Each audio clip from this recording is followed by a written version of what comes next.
Not all girls want to be pretty princesses. Sometimes we want to be monsters. My hunt for girly pop games recently led me to the demo for Dance of Theseus, a surreal body horror fashion game with a dose of strategy. In this game, a plastic surgeon named Dr. Thea falls into the world of the monsters, losing an arm in the process. There's only one way for her to return to the human world, to become the most beautiful of all the monsters by conquering 6 ballrooms, arenas where prospective champions challenge each other to fashion duels. But the dark twist is that a slender blonde woman like Thea is not attractive by the standards of monster kind. See, in the Underworld, that which is beautiful inspires fear. Thea, being naturally competitive and never one to give up without a fight, uses the blood from her wounds to alter her clothes and makeup into something suitably gory, and after being offered an insectoid pincer from a friendly wasp lobster creature named Winxed, jams the inhuman appendage onto her stub. Now ready to rumble, she enters her first of many fashion battles. Her wildly successful debut as a ballroom contender marks the start of Thea's climb up the ranks to win the title of Ballroom Star, the most terrifyingly dreadful and therefore most beautiful monster in the Underworld. Thea is under a time limit. The fashion duel that counts is the grand dance-off, and she has only 5 days to prepare. During the day, she prepares for the next fashion competition by gathering gruesome body parts, which can either be obtained by buying them through the Scrounge Lounge, or creating them from blueprints and crafting items she obtains through some simple mini-games. Your energy points for daily activities and fire, the Underworld's version of money, is limited, so you have to plan your moves. At night, she enters the fashion battle. Every bout has 2 rounds of judging, each one centered around a theme that calls for body parts of a certain color and texture. Scoring high and winning the battle depends on building a linked chain of color and texture combinations in conjunction with the ballroom's themes. By swapping your human limbs for ones that better fit the night's themes, you'll build a gruesome ensemble. But you have to be strategic about your appearance. If you tailor your body only around one theme, Thea will dominate the first round of judging, but it will leave you with a broken chain that barely scores any points during the second half of the duel. While it's possible to craft powerful monster parts with multiple colors and textures, Thea only has a limited amount of sanity, a resource you can think of like a maximum equipment weight. More versatile pieces take greater amounts of sanity, but since this is a slice of the early game, you won't be swimming in powerful monster appendages anyway. So here's where the dance part of Dance of Theseus comes in. At the beginning of each round, you'll be given a set of randomized dance moves, each of which cost energy points. You'll gain energy as you build a successful combo. The dance moves can do things like change the texture or color of a body part, move parts around, give a single part an extra score boost, or completely swap parts out on the fly.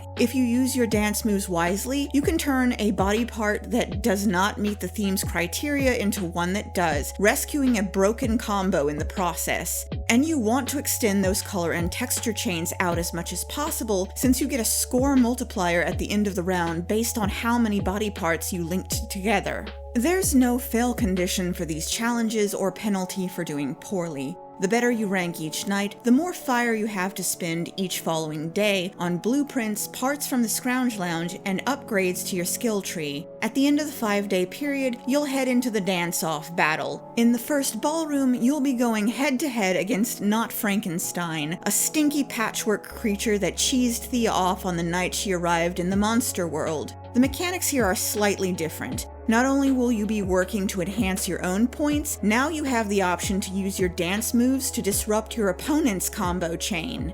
Your victory depends on emerging with more points than your rival. The strategy aspect really grew on me after I got the hang of it, and I felt like a clever clogs when I pulled off some fancy dance moves that turned a fashion disaster into top-ranking monster couture.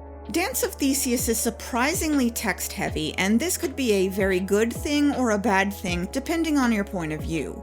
Not only is it a strategy dress-up game, but it also has social sim elements. You will deepen bonds with the characters you meet by talking and gifting items to them each day. Supposedly, there's also a romance system where you can form a much deeper connection with the ballroom bosses, but with roughly an hour of game time contained in the demo, you don't get a deep sense of how this system works. The two characters I interacted with in a substantive way are Winx, the friendly bug monster, and Supay, the flirtatious demon who hosts the first ballroom. If you really like social/dating sim elements, you probably won't mind it all that much, but if you're just here for the body horror dress-up battles, it's a lot of text to click through, and I don't think you can safely ignore it. Interacting with Supay netted me a complete set of monster parts called Dance with the Devil, and I'm sure cultivating bonds with other characters will give you similar rewards. I honestly didn't find Supay particularly appealing design-wise or memorable in terms of personality, but the Steam page promises a total of 6 romanceable characters.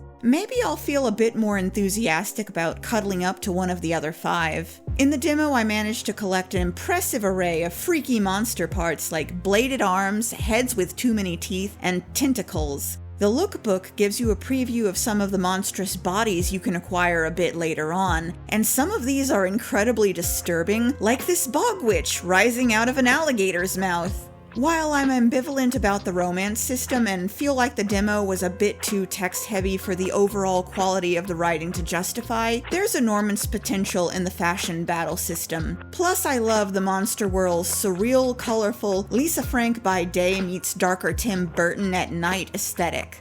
Dance of Theseus has a demo on Steam you can try for yourself. There's no stated release window yet, but based on this small taste of the game, I plan on following Thea in her quest to become the most monstrously beautiful of them all when the full game launches. If you enjoyed this preview, please give this video a like and consider subscribing to the channel. I cover otome, romance, and girly pop gaming here on Otome Beat. Tell me in the comments if this looks like the gothic, horror-themed dress-up game you never knew you wanted until now. Well, that's all for now. This has been Otome Beat. Thanks for watching.